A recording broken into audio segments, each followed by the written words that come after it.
Bonjour Bandeko Balandia Chronique du Net TV. Awa nazako lobela retrait précipité ya ba militaire burundais. Retrait précipité. Nazako tuna est-ce que bazako banga pour M23 bazako ya na mbangu? Pourquoi ba burundais balongwe ba abandonner Tshisekedi bazongi na Burundi? Pendant que Bitumba ezako koba se koba mais bango ba décider ko se retirer. Qu'est-ce qui se passe?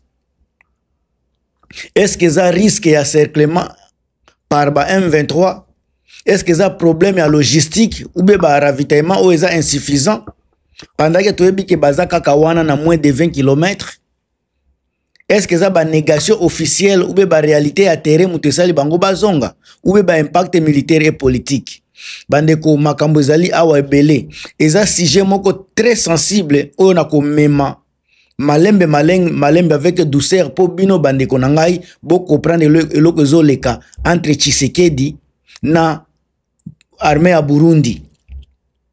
Elo na kosenga na bino bobosa na kotia ba GMT. Merci na bino nanu ba oyo boza kotia ba GM. En tout cas, je suis fier, je suis satisfait na ba GM na bino, ba commentaire na bino eza ebele. Hier na zwa kita ko dédicacer bandeko o baza ko manifester vraiment amour na bango boza ebele. Bino moko boyebi na ba émission à 10 minutes eza moi passe na dédicacer batu nyonso. Mais en tout cas, en général bino nyonso bosa la musala kitoko. Lobby ou bien lelo kaka so na 8 ans na émission na kotia moi dédicacer à 3-4 personnes pour na remercier bino toujours avec tout ce que boza ko sala pour na ko soutenir chaîne Oyo avec force, impact et puis na idéologie ya éveil patriotique. Alors face à rapidité ou bien na koloba face rapide ya progression ba M23, armée burundaise a précipité les retraits des soldats déployés dans la plaine de Ruzizi au niveau de la frontière avec l'est de la RDC, afin de leur éviter d'être pris au piège à Uvira ou dans ses environs. Parce que ton avis ça qui vient déjà que esika ba militaire à Burundi baza mingi na banini na pleine ya Ruzizi kuna ndeska baza ko ravitailler ba FARDC na ba M23. Alors kuna bazongi si bango et d'ailleurs soki boyebite ya ba soldats mususu ya Burundi bazalaki coincés dans des secteurs déjà contrôlés par M23, coincés na kati moyeba bimezalaki te bazalaki encerclés. Alors bandeko makambo zoleka na kini bozoka makambo ya Vital Kamerhe makambo soki ya ba inauguration bazako distraire bino na réalité ya terrain na niveau ya Uvira Sud Kivu kotoyo. Sud Kivu makambo ebele eza koleka kuna oyo Tshisekedi azolinga te bino boyeba. Alors tozana ba problème na logistique. Au gradé burundais, gradé moko burundais sous couvert d'anonymat. Nazo bomba nini kombo na ye moko bombi kombo ezanga ite. Il a indiqué qu'un des facteurs déterminants de ces retraits était un grave problème de ravitaillement des troupes encore en opération en RDC. Il a également pointé du doigt une désorganisation notable de l'armée congolaise, compliquant davantage la situation. Boyoki, désorientation de l'armée congolaise. Désorganisation na désorientation. Baza na orientation te, baza pe na organisation te. Ya armée na biso ya Congo. Yango esali bango pe bazonga. Soki botali ba côté ya ba rivalité à terrain, ba réalité à terrain, na ma négation officielle bokokuta makambo ebele pe kuna. Banani oyo banani ba Burundais bazolinga te balakisa ke baza babakimi. Mais bazolinga komema biloko ebele ya kolobaki ya boye na boye.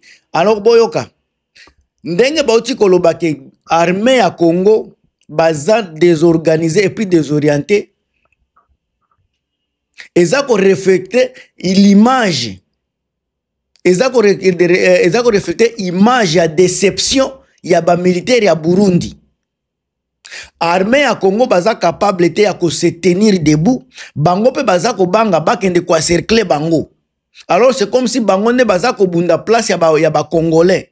Et comme ko lembisa bango moko basali nini bazongi. Tokota sika na muzindo ya analyse oyo. Tokota sika na muzindo ya analyse sika. Tolobela selo ba point de vue avec ba réflexion sans sentiment, sans émotion.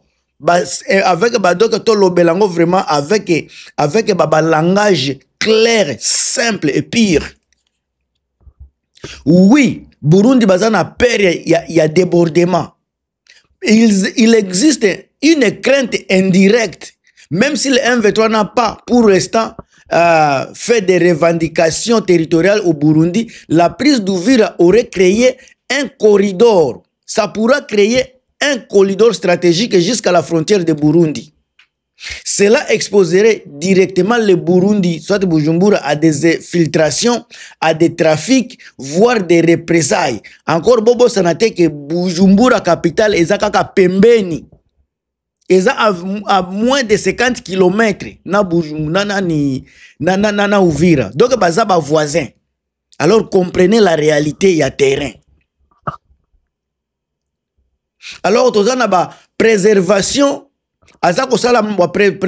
préservation à force. Burundi sait qu'il n'a pas les moyens militaires, il sait qu'il n'a pas les moyens militaires comme il y a Rwanda ni à M23. Plutôt de risquer un affrontement direct et des pertes massives. Ce qui a sali affrontement direct, à cause de la perte, moko a sakanate, yemoko ayebi. Il préfère sauver la face à retirer ses troupes et se repositionner dans ses propres frontières. A longo ye moko na mboka, amoni ki ba okiko sala ye mabe, amizongeli na ye na ba frontière. Amoni ke kufa soni koyoka pasi, azongi na ye n'esprit ya bien. Parce que banini ba lobi ba avancer rapide, ya ba M23 baza kobanga ba débordement, ba encerclement, yango bomoni ba se replier na bango. Alors, toza pe na ba équilibre politique interne o eza kosala ki makamona pe esalema. Président soki ndayishimie, comment soki ndayishimie fait face à des tensions internes. Kuna kimia ezate, kuna pe ba problème eza kotambola.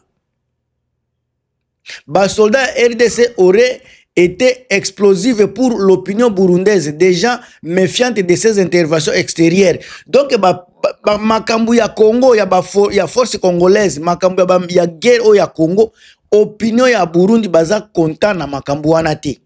Parce que c'est un pays qui est fragile. Baza na force te. Mais tant que président na bango aza komicha na makambu ya bitumba, population baza indignée, baza content te. Parce que force ya Rwanda, basangisi na M23 soki bakoteli Burundi ekozwa bango soki ekozwa bango kutu 2 jours te bakolongola président wana. Alors botala ba réalité eza koleka. Ba opposa sika lelo bakomi komona retrait ya nani ya ba Burundi. Lelo biso ba Congolais tokomi komona retrait ba Burundi wana neti humiliation.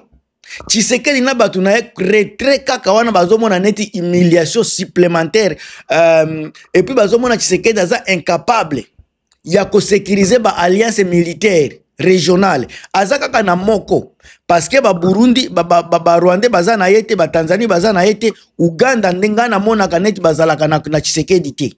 Donc seule alliance militaire aza incapable à gérer yango. Population baza komona Tshisekedi faible et compétent.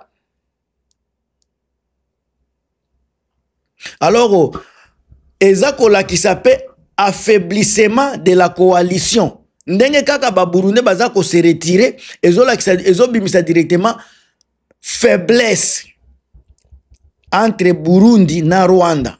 Le départ de Burundi met en lumière l'isolement croissant de Tshisekedi, soit de Kinshasa, et le fait même, ses alliés n'ont plus confiance dans sa stratégie militaire contre le M23.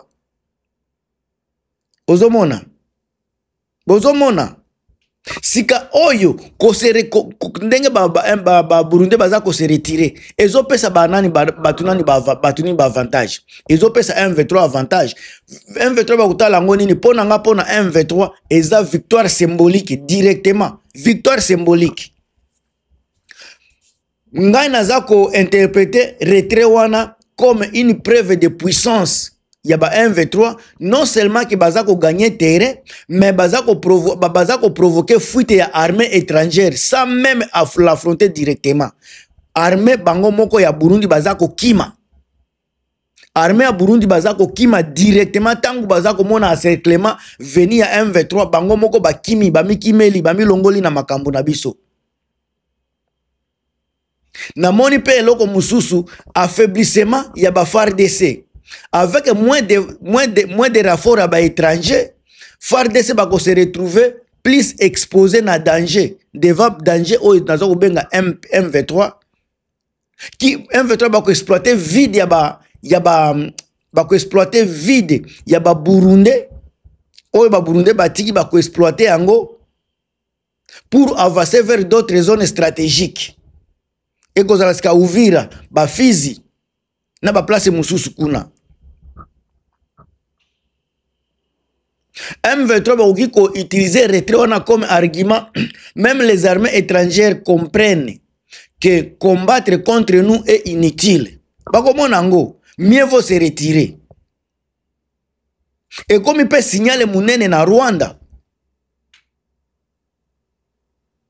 ils ont déjà que M23 va confirmer que Baza le seul acteur incontournable. Puisque même les forces régionales baza ko plier devant lui, devant M23. Botala sika risque oyo koki kokomela Burundi. Risque oyo koki kokomela ba Burundi. Ba infiltration na ba instabilité na frontière. Si Uvira tombe et que le M23 s'installe durablement, durablement, le Burundi aura à sa frontière un acteur armé imprévisible. Un acteur armé imprévisible, imprévisible. Même si le M23 affirme ne pas avoir l'hostilité envers le Burundi, il pourrait attirer les groupes armés burundais exilés au service des zones arrières à des opposants politiques burundais. Wana boyeba déjà. Nani na minute opesika Burundi akozala na pression diplomatique. Parce que déjà na niveau ya kini bazomona ngoneti trahison. Donc comme déjà trahison, manque de confiance, perte de confiance entre les deux États. Tshisekedi occupé ko funda ba Burundais d'abandonner le front au même de jouer au double G. Boyebi ndeki Tshisekedi azalaka obanda ko finga bazape ba traître, ba ennemi. Nenge zalaka. Ils ont créé crainte des conflits régionaux élargis. Ce qui M23 a consolidé ma position, Burundi risque d'être entraîné dans le jeu d'alliance Rwanda contre la RDC. Est-ce que Boza Koyoka? Burundi a se retiré surtout pour éviter l'encerclement et préserver son armée. L'opposition, oyo biso toza komona, biso ba opposa, tozo mona ngonete un désaveu de Tshisekedi. Ngai naza komona neti M23 bazui victoire psychologique et stratégique. Renforcer son image d'armée redoutée parce que bango bakimi. Maintenant, retrait oyo pesika et tie ba Burundi na kati ya dilemme. Et pesi bango et koti bango na kati ya dilemme. Et cause à la dilemme à long terme, à court terme, mais une chose est à kotika la naître et subir des conséquences du M23 installé à ses portes ou se replonger dans des conflits sous pression régionale. Dès comme esika a commis. Dilemme à Burundi yango wana. Est-ce que na lobi bien? Bande konanga bocha ba commentaire na bino. Linecho eza pona miso minda, miso nanga simba e tambola kapena na minda te. yango mobona kana lata kalineti pona minda kaka pona eloko mususu te pona ko protéger miso na ngai.